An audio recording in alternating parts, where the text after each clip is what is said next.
Howdy, my name is Michael Demkovic. Howdy, my name is Erin Bonza. I am an associate professor in the Department of Material Science and Engineering, and I'm the graduate program director.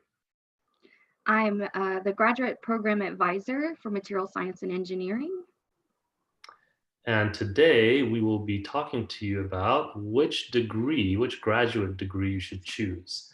The presentation we'll show you today is going to go over our three graduate degrees: the Master of Engineering, Master of Science, and the PhD. So jumping right in, Master of Engineering is intended for all of those students who wish to gain additional expertise in materials, or maybe to broaden their expertise beyond materials if their undergraduate background is in something else, or achieve a higher credential which would help to advance their technical career. The Master of Engineering takes about 1.5 to 2 years to complete. It is based entirely on classwork, so all of your degree is based on lectures and passing classes. There's no thesis or research component in the Masters of Engineering. The requirements are summarized briefly on this slide. There are 4 core classes which are in material science. So there's Intro to Materials, Solid State Physics, Thermodynamics, Soft and Biomaterials. There is 1 math requirement, and there are several different options here, including statistics and physics math.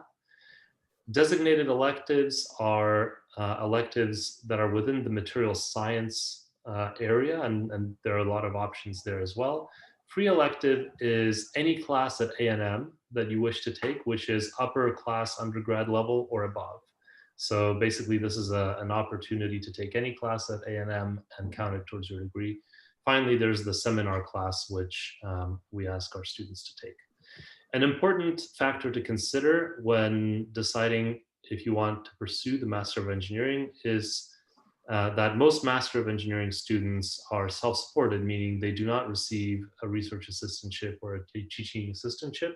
They support themselves for their degree, meaning that they have their own means to pay the tuition and fees, have their own means to support their living expenses as well.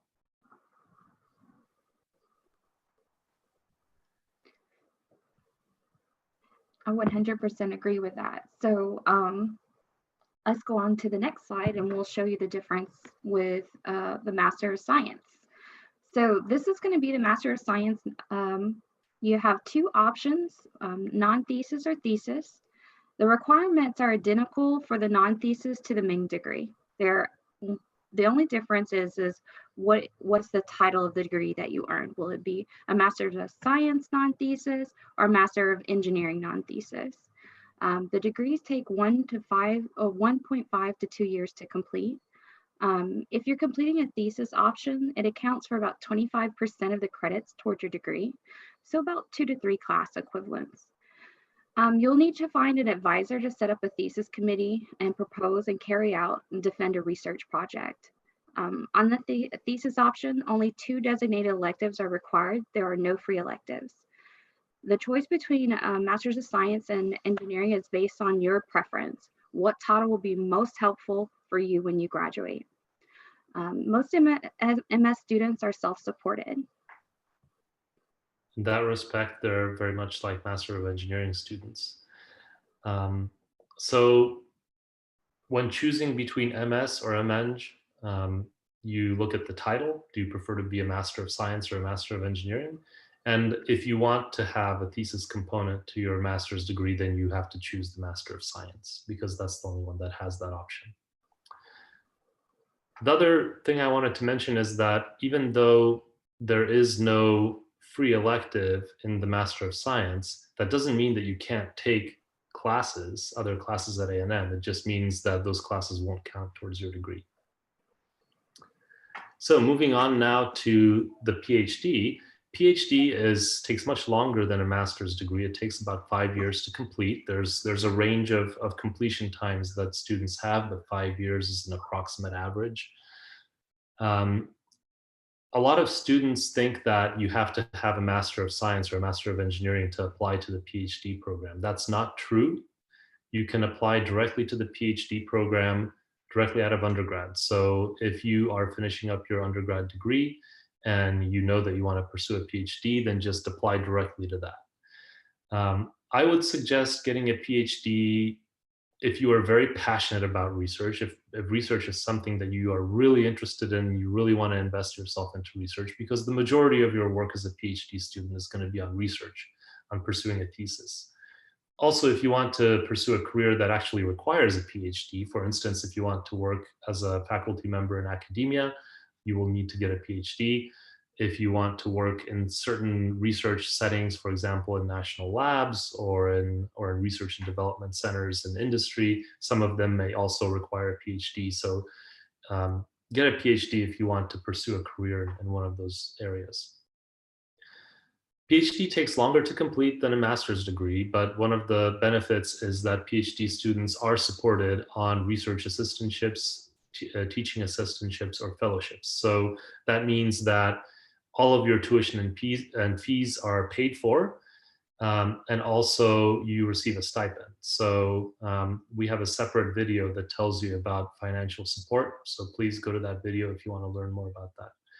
The requirements are, first of all, a thesis. So you have to find an advisor and set up a committee, propose, carry out, and defend a research project.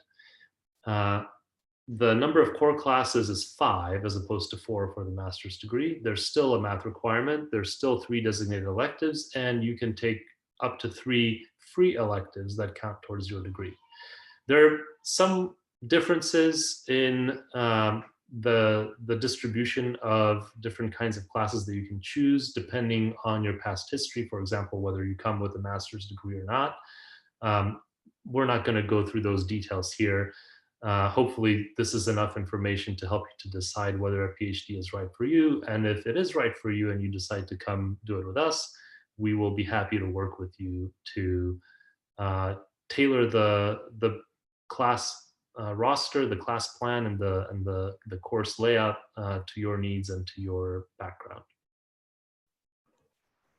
Yeah, I think that's a very important distinction to make, depending on whether or not you're coming in with a bachelor's degree or a master's degree already with your graduate study.